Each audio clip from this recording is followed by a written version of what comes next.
BPK Gunung Mulia, di mana dicetak pada tahun 1975 oleh DS FKN Harahap.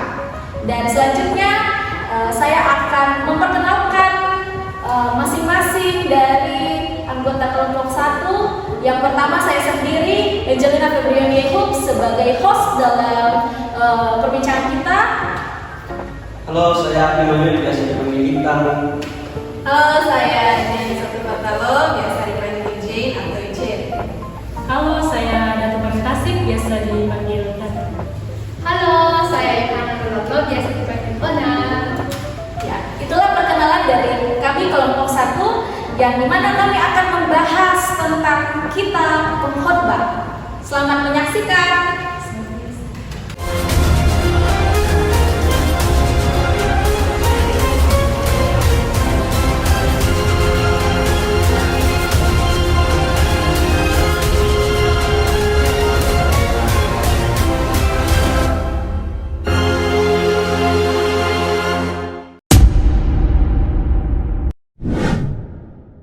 Sesuai dengan opening kita tadi, di mana kami akan membahas tentang kitab pengkhotbah.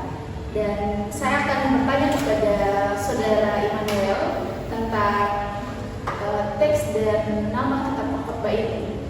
Ya, menurut saudara Immanuel, kitab pengkhotbah ini berasal dari kata apa?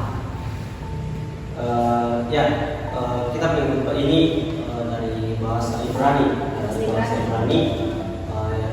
Atau biasa dipahami dalam istilah perjanjian lama itu Kohelet. Berarti dalam bahasa Ibrani ini berarti pengkhotbah ini dalam bahasa Ibrani disebut Kohelet. Ya, betul. Kohelet ini artinya sebagai pengkhotbah. Ya. Ya, atas dasar apa dikatakan sebagai kitab pengkhotbah dari kata Kohelet? Ya, sesungguhnya kata Kohelet ini memang agak jarang kita temui. Iya. Ya, dan kitab pengkhotbah ini dulunya pada zaman itu dipakai untuk orang-orang seorang pejabat yang mempunyai kemampuan lebih lah dibanding dengan orang-orang yang lain pada saat itu. Artinya yang mempunyai kuasa pada saat itu untuk berbicara. Ya, dia yang mempunyai kuasa dan untuk berbicara, berpidato dan juga berkhotbah. Namun kemudian kata Kohelet ini kemudian dikatakan oleh seorang filsuf atau bapak-bapak gereja itu Martin Luther dengan melihat dasar tentang dalam sesuai dengan di pengkhotbah itu di pasal yang 1 ayat 1 itu Martin Luther mengatakan bahwa pengkhotbah ini adalah Raja Salomo sendiri itu, Raja Salomo, di mana ketika kita berbicara tentang kitab pengkhotbah dikatakan di dalam pasal yang 1 bahwa pengkhotbah itu adalah anak Daud, raja di Yerusalem. Oh, berarti bisa disimpulkan bahwa yang menulis kitab pengkhotbah ini adalah Raja Salomo. Ya, betul. Sebagaimana yang dibuktikan dari pasal 1 dari kitab pengkhotbah ini dijelaskan tadi bahwa Raja Salomo yang menulis itu, bahwa anak Daud ya.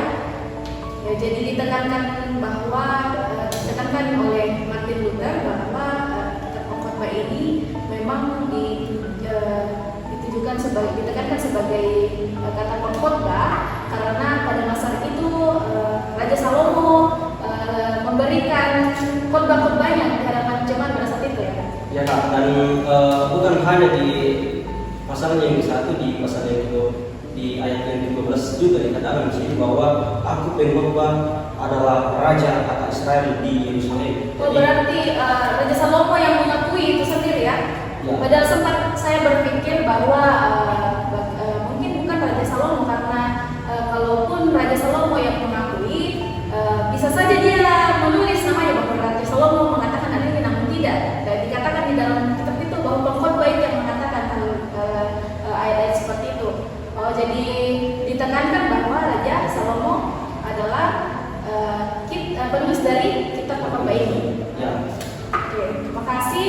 Dan selanjutnya saya akan bertanya kepada saudari Datu ya, tentang di waktu dan tempat ditulisnya buku ya. Sebagaimana kita tahu bahwa kitab waktu dan tempat ditulisnya. Ya, saya ingin mendengar penjelasannya itu dari saudari Datu. Silakan. Ya baik, terima kasih. Tentu di dalam kitab pengkhotbah itu sendiri memiliki waktu penulisan. Nah, kitab pengkhotbah itu sendiri diperkirakan ditulis sekitar tahun 200-an sebelum Masehi. Oh, jadi sudah sangat lama ya, 200 sebelum Masehi. Ya. Kemudian kitab pengkhotbah juga ini tempat ditulisnya di dalam sini kurang jelas disebutkan di mana sebenarnya dituliskan Alkitab pengkhotbah ini. Tidak tertera jelas, tidak pasti bahwa tempat dituliskan kitab ini tidak dijelaskan secara detail. Iya. Kemudian meskipun tidak dijelaskan secara detail di mana tempat ditulisnya kitab pengkhotbah ini, namun ada dua pendapat. Ada dua pendapat. Iya. Pendapat maksudnya ditemukannya tempat ditemukannya atau tempat dibuatnya kitab pengkhotbah ini. Di sini tempat dibuatnya. Tempat dibuatnya. Ya. Yang pertama dari di mana? Ya. Yang pertama tempat ditulisnya kitab pengkhotbah ini adalah Iskandaria atau Alexandria. Alexandria. Ya. Itu Lalu yang kedua? Ya, yang kemudian yang kedua kitab pengkhotbah ditulis di Tanah Suci. Jadi itu dua pendapat yang merupakan tempat ditulisnya kitab pengkhotbah ini. Oh, berarti dapat saya simpulkan bahwa untuk penjelasan yang kedua tadi yang tentang tempat suci, artinya di dalam ayat-ayat dalam kitab pengkhotbah ini, di mana mereka terdapat bait-bait Allah dan tempat suci lainnya ya, seperti tempat untuk beribadah, jadi dianggap sebagai tanah suci karena menyinggung bait pula atau dalam artian rumah Allah. Oke, selanjutnya kita akan membahas dari gaya bahasa atau kesatuan dalam komposisi dari kitab pengkhotbah ini ya. Jadi dalam hubungan ini harusnya kita akui bahwa umumnya di dalam kitab pengkhotbah ini agak sulit kita mengerti, ya, agak sulit kita mengerti gaya bahasanya. Jadi apa pendapat dari saudari Jane tentang gaya bahasa yang terkandung dalam kitab pengkhotbah ini? Ya, oke Kak. Dalam kitab pengkhotbah ini ditemukan bangunan kalimat dan gaya bahasa yang menimbulkan beberapa kesulitan. Oh, kesulitan. Berarti dari orang yang menemukan ini menganggap bahwa kata-kata atau bahasa yang gaya bahasa yang dikandung dari kitab pengkhotbah ini agak sulit untuk dimengerti. Bahkan kesulitan-kesulitan yang terkadang begitu besar membuat beberapa penafsir merasakan adanya hal-hal yang bertentangan satu sama lain dalam menafsir kitab pengkhotbah ini. Berarti penulis yang dimaksud ini orang yang menemukan kitab pengkhotbah ini yang mencoba menafsirkan tentang kitab itu. Dan yang ingin saya tekankan pada saat ini adalah kitab Kohelet merupakan suatu rentetan amsal-amsal yang dikumpulkan oleh penulis dan yang ingin dinyatakan sebagai suatu kesatuan dengan menyelipkan ucapan dalam tanda kutip segala sesuatu adalah sia-sia. Berarti dalam kitab ini kan memang ada terkandung kalimat bahwa segala sesuatu adalah sia-sia, atau di mana sebagian besar atau maksud saya dalam artian beberapa ayat di dalam ini mengandung suatu makna yaitu segala sesuatu adalah sia-sia. Ya, itu menurut penafsir. Berarti dalam hubungan ini patut dicatat pula bahwa para penafsir pembaca masa kini dalam membaca kitab pengkhotbah janganlah kiranya karena ya dari zaman sekarang ya, jadi karena agak sulit juga untuk para penafsir pada saat itu untuk mengerti gaya bahasa yang diminum dari pemuka ini. Ya, betul sekali.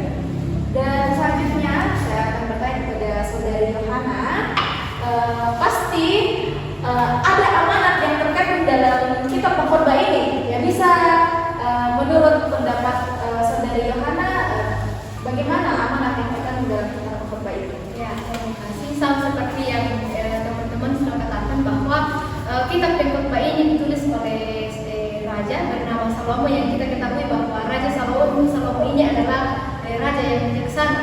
Nah, dalam kitab pengkhotbah ini pesan utamanya ialah mencari makan hidup, bahwa hidup tanpa Allah itu ialah sia-sia.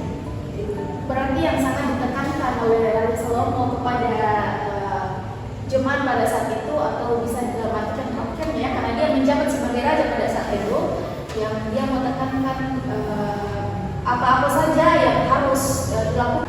Apa sumber yang bisa kita jadikan sebagai landasan bahwa seperti yang saudari Yohana jelaskan tadi? Ya, jelas di pasal yang ke-12 ayat 13 di situ dikatakan, takutlah akan Allah dan lakukanlah perintah-perintahnya. Karena itu adalah kewajiban kita sebagai manusia. Nah, di sini sudah jelas bahwa kewajiban kita sebagai manusia ialah takut akan Allah, dan bukan hanya takut kepada Allah, tetapi melakukan segala perintah-perintahnya. Dan teman-teman, dan ada juga beberapa yang saya tahu bahwa kitab pengkhotbah ini ternyata berada di antara kitab Amsal dan Kidung Agung. Jadi bisa dikatakan bahwa kitab pengkhotbah ini adalah golongan kedua dari kitab-kitab syair jika kita ingin mengetahui tempat kitab Kohelet dalam kanon. Dan yang lebih menarik juga ini atau yang saya pahami bahwa ternyata kitab Kohelet ini merupakan juga adalah kitab yang puitis. Nah, puitis. Jadi ketika kita berbicara tentang siapa penulisnya, kan yang kita pahami dalam perjanjian lama bahwa kitab Amsal itu ditulis oleh Raja Salomo, dan itu juga kitab itu juga adalah sifatnya puitis. Jadi dengan dasar itulah kemudian kita bisa mengatakan bahwa yang menulis kitab Kohelet ini adalah Raja Salomo. Berarti jika kita lihat kitab pengkhotbah ini, dia sepertinya lebih menekankan pada ini sifat dan perilaku hidup manusia ya, seperti yang dijelaskan tadi dari saudari Yohana. Tapi kalau Amsal kan dia bersifat ini berpuitis ya, berpuitis demikian. Tapi kalau pengkhotbah justru saya melihatnya sebagai sesuatu dari kata pengkhotbah saja ya, artinya ada sesuatu yang ingin ditekankan dalam tatanan hidup manusia pada saat itu. Jadi